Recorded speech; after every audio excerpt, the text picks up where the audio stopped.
आज यहाँ हम सब एक जनसेवा के उद्देश्य से एकत्रित हुए।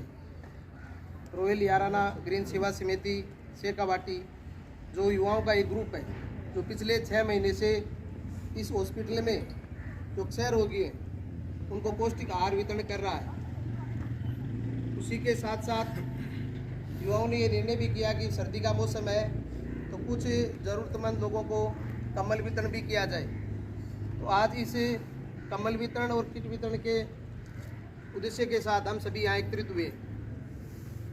हमारे बड़े भाई साहब और इस चिकित्सालय के डॉक्टर श्री विकास जी पारिक और हमारे साथी अशोक जी ने इस युवा टीम को सबसे पहले प्रेरित किया कि भाई जो गरीब व्यक्ति है उस गरीबी के कारण ये क्षय रोग है ये होता है। अगर उनको हम पौष्टिक आहार दें तो उनके स्वास्थ्य में उत्तरोत्तर सुधार हो सकता है।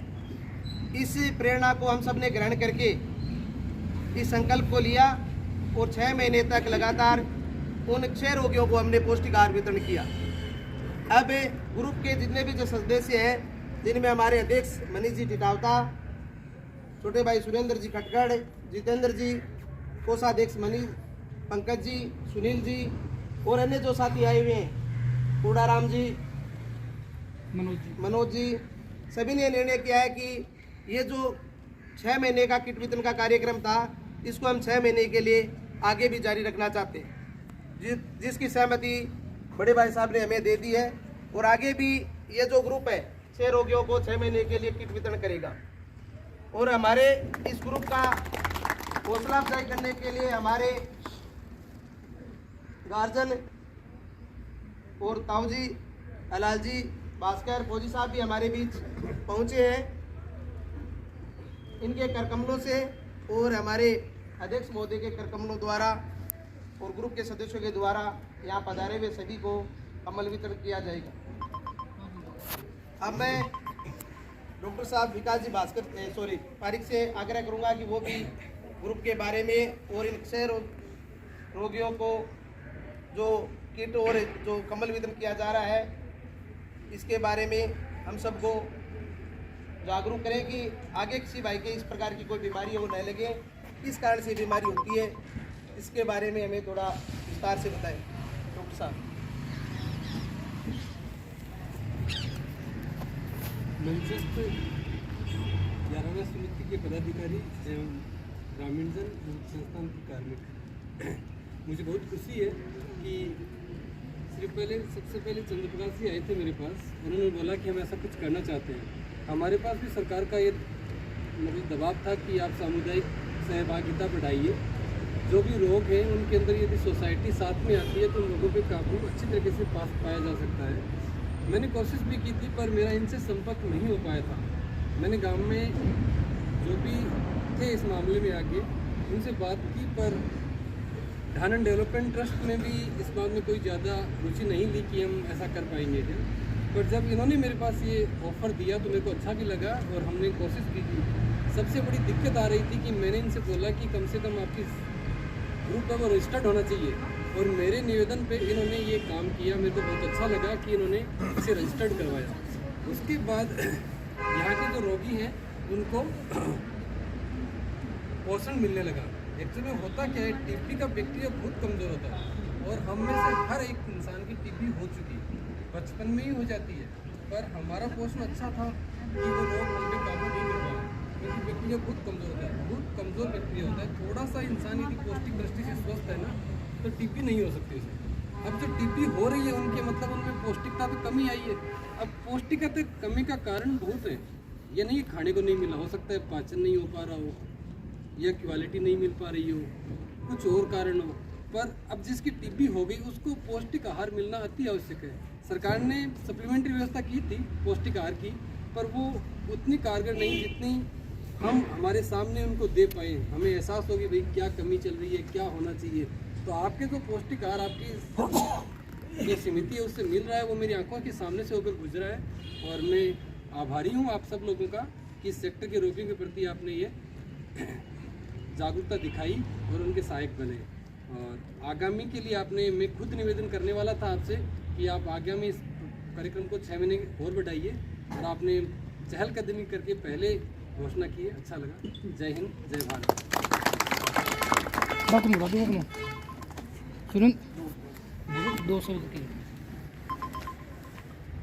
आज ये जो प्रोग्राम है पिछले 6 महीनों से सुचारू रूप से चल रहा है, इसमें सबसे ज़्यादा धन्यवाद के पात्र जैसे कुलडाराम जी है, जितेंद्र भाई साहब है, चंद्र प्रकाश जी है, और भाई पंकज जी है, मनीष जी है।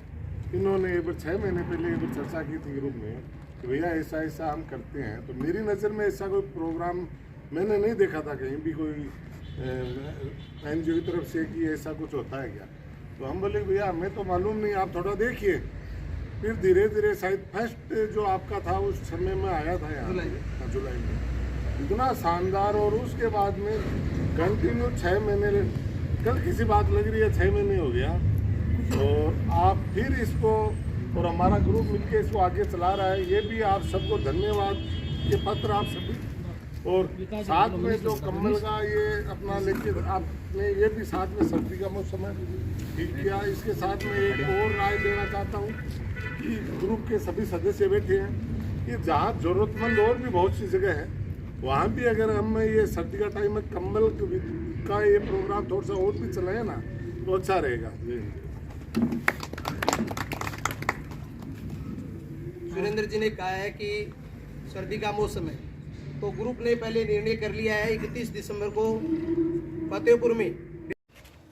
ये एक युवाओं का ग्रुप है, याराना ग्रीन सेवा समिति शेखावाटी का बहुत बहुत धन्यवाद कि उन्होंने अपने गांव को भी चुना और मानव सेवार्थ के भाव से सेवा करने के लिए उन्होंने कि आपके गांव में कोई ऐसा आदमी हो जिनको सर्दियों के मौसम में जरूरत हो। तो हमने उनकी बात को आगे कुछ लोगों को बताया और वो लोग जितने लोगों को बताया वो आए। तो इसके लिए इस समिति का बहुत बहुत धन्यवाद। ये 100 से लगभग सदस्यों की एक समूह है सभी युवाओं का, जो हर महीने अपने हिस्से का कुछ अंशदान, कोई 200, कोई 100, कोई 300, कोई 500, कोई 1000 वो दे के और पूंजी इकट्ठा करते हैं, और उसमें से फिर ये ज़रूरतमंद लोगों की मदद करते हैं।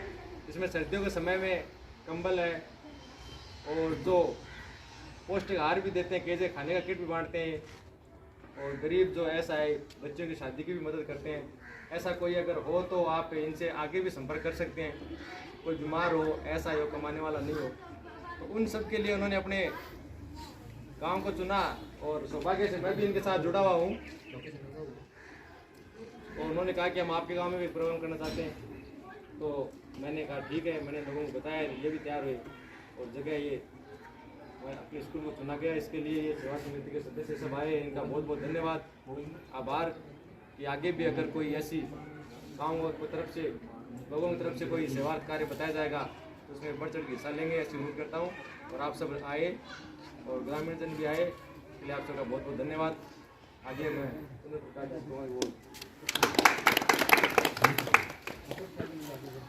बड़े भाई हसन खान ने आपको रोयली याराना ग्रीन सेवा समिति के बारे में बताया। इस समिति का निर्माण या गठन 21 जनवरी 2023 को किया गया था। लगभग 11 महीने हो चुके हैं। एक युवा जो हमें एक साथ पढ़ते थे, उन सब ने एक मेल मिलाप के उद्देश्य से किया। फिर 1-2 महीने बाद ये विचार किया गया कि भाई क्यों ना हम किसी ज़रूरतमंद की सेवा करें। तो हमने इस समिति का रजिस्ट्रेशन करवाया, और ढांढने अस्पताल में पिछले 6 महीने से हम टीबी के जो पेशेंट हैं उनको राशन किट वितरण कर रहे हैं। अभी 35 या 40 लोगों को वहीं कंबल वितरण किया है। 31 तारीख को फतेहपुर में 150 व्यक्तियों के भोजन की और कंबल वितरण की व्यवस्था की है इस ग्रुप में। इससे पहले 33,000 रुपये का सहयोग इस ग्रुप के सदस्यों के द्वारा अपनी पाठशाला चूरू में किया गया। 18,000 रुपये का सहयोग ढांढन गौशाला हरिओम में किया गया। 21,000 रुपये पिटावदा गौशाला में दिए। इसके अलावा 21,000 रुपये किशोरपुरा गाँव जो देवपुरवाटी में, वहाँ पर एक इस प्रकार का भाई था जिसकी दोनों किडनियां खराब हो गई, उसको जाकर सहयोग किया है। इसके अलावा देवास गांव में एक बहन थी जिसकी शादी थी, उसके पिता की मृत्यु हो गई थी, उसको भी 21,000 रुपये का सहयोग इस ग्रुप के द्वारा किया है। सादरा गांव में ढालन की एक बच्ची थी जिसकी शादी की गई थी सादरा में, उसके घर में आगजनी हो गई, घर का सारा राशन जल गया, उसमें कुछ पैसे कपड़े वो भी जल गए। 11,000 रुपये का सहयोग इस ग्रुप के माध्यम से वहाँ किया गया। रामशीसर गांव में भी आजीविका का साधन था उसके, एक सांड जो किसी कारणवश से उलझ गए है वो खत्म हो जाती है, उस भाई का भी 11,000 रुपये का सहयोग किया इस ग्रुप ने। और 31 तारीख को ही नीमका थाना में 2 और जो व्यक्ति हैं जो किसी रोग से ग्रस्त हैं उनका भी सहयोग करेगा ये ग्रुप। इसी कड़ी में जब हमारे बड़े भाई हसन खान को बताया तो इन्होंने कहा भी ये ग्रुप के हमारे मेंबर भी हैं, इसे रॉयल याराना ग्रीन सेवा समिति के एक सदस्य के रूप में भी हसन खान है। इन्होंने कहा भी हमारे गांव में भी आप इस प्रकार का कोई कार्यक्रम करें, तो इनको ये कहा कि आप भाई गांव में जो भी जरूरतमंद है उनको आप अपने स्कूल में बुला लो, हम उनको कम्बल वितरण करेंगे।